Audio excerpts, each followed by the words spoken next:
Imagine a block of seasoned pearwood resting on a heavy oak workbench, its surface sanded to a silk-like smoothness. This wood, harvested years ago and dried slowly in the shade, possesses a density that resists the touch but promises a hidden longevity. In a world defined by the flickering of blue light and the weightless movement of pixels, this solid mass of timber offers a grounding reality. We are here to reclaim our focus, one shaving at a time. The air in the workshop is cool and smells faintly of linseed oil and the sharp tannic scent of cut wood. The first step is the transfer of the design, a slow process of rubbing charcoal or graphite onto the surface. There is no screen to guide us, only the steady pressure of the hand and the tactile feedback of the grain. As the lines appear on the wood, the digital world begins to recede, replaced by the immediate presence of the material. We select a small V gouge, its carbon steel edge sharpened to a mirror finish on a whetstone. The blade is cold to the touch, a stark contrast to the warmth of the wooden handle that fits perfectly into the palm. You feel the weight of the tool, a physical extension of your intent. The first cut is always the most profound. As the tip of the gouge meets the pearwood, there is a momentary resistance, followed by a satisfying, rhythmic shick sound.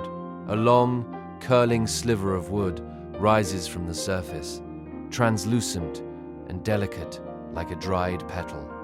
This is the first mark of many, a permanent commitment to the physical plane.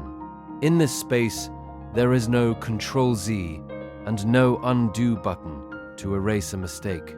Every movement must be deliberate, every breath timed to the stroke of the tool. This requirement for absolute presence is the antidote to the fragmented attention of the modern age.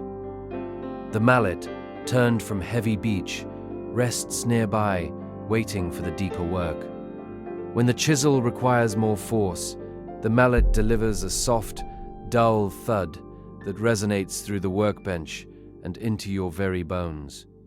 It is a heartbeat for the craft, a metronome that regulates the pace of your thoughts. You find yourself watching the way the light catches the ridges of the relief, creating tiny canyons of shadow and plateaus of highlights. The grain of the pearwood is tight and uniform, allowing for incredibly fine detail that would be impossible in softer timbers. As you carve, your vision narrows until the only thing that exists is the millimeter of wood ahead of the blade. This is the flow state, a neurological sanctuary where the anxiety of the future and the regrets of the past cannot enter. The physical friction of the tool against the wood acts as a tether, pulling your wandering mind back to the now. Each stroke removes a tiny fragment of the physical world, creating a void that will eventually hold the ink. We move from the fine V gouge to the broader U gouge, clearing away the larger areas of the background. The work becomes more rhythmic now, a series of sweeping motions that follow the natural curvature of the arm. The shavings pile up on the floor, a soft carpet of history and effort. You might notice the temperature of the room or the way the dust dances in a stray beam of sunlight. These are the small joys that the digital world often obscures. The process of clearing the wood is slow, requiring hours of repetitive labor that most would find tedious. Yet, in this tedium, there is a profound sense of peace. Your hands know the way, and your mind is free to simply observe the transformation.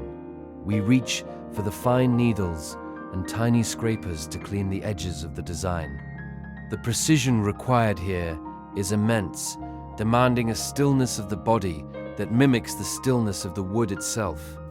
Your breathing slows, becoming deep and regular. The smell of the wood intensifies as more of its heart is exposed to the air.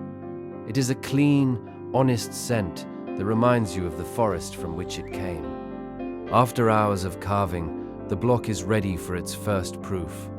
We prepare the ink, a thick, viscous paste made of carbon black and burnt linseed oil. The palette knife makes a scraping sound against the glass slab as we work the ink, making it supple and tacky.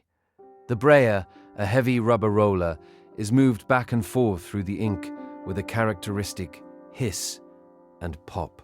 This sound, often called the tack, tells us the ink is perfectly distributed. We roll the ink onto the carved wooden block, watching as the raised surfaces transform from pale wood to a deep, lustrous black. The contrast is startling, a visual reward for the hours of labor spent in the shadows. The ink smells earthy and rich, filling the senses. We take a sheet of handmade paper, perhaps mulberry or cotton, and feel its soft, textured surface. It is laid carefully over the inked block, a delicate operation that requires steady hands. Now comes the pressure. We use a baren, a traditional circular tool covered in a bamboo leaf, to rub the back of the paper. The motion is circular and firm, ensuring that the ink migrates from the wood into the fibers of the paper. You can feel the relief of the carving through the paper, a braille-like map of your journey. The pressure must be even, a physical manifestation of your focus. There is a tension in the air as we prepare for the reveal. This is the moment where the hidden work becomes visible. We grip the corner of the paper and slowly, steadily peel it back from the wood. The sound is a soft, wet suction, followed by the crisp rustle of the paper. The image appears sharp and bold, a testament to the friction and effort of the physical world. It is a unique object, slightly different from every other print that will follow. It carries the weight of the wood, the edge of the steel, and the pulse of the maker. In the digital world, copies are perfect and infinite, making them feel disposable.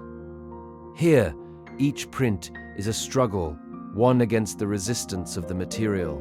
As you look at the finished work, you feel a sense of completion that no digital achievement can match. Your eyes are tired, but in a healthy way, a fatigue born of deep looking rather than the strain of a screen. The workshop is quiet now, the tools resting in their racks. The wood shavings remain on the floor, a physical record of the time you have reclaimed. You realize that you haven't thought about your phone or your inbox for hours. The digital exhaustion has lifted, replaced by a quiet, grounded satisfaction. The slow, physical friction of the block printing process has done its work. You have proven that you can still inhabit the physical world with grace and patience. The pearwood block, now stained with ink, sits on the table like a silent monument to your presence. Tomorrow, you might carve another, or perhaps you will simply enjoy the stillness you have created today. For now, let the memory of the rhythmic mallet and the scent of the wood carry you toward a deep, dreamless sleep. The work is done, the world is quiet, and the wood remains solid and true beneath the moonlight. Discover more history by watching the next video. We're eager to share more with you. You can't go wrong. All our videos are deeply detailed, dull while fascinating, and distinctly sleep-inducing.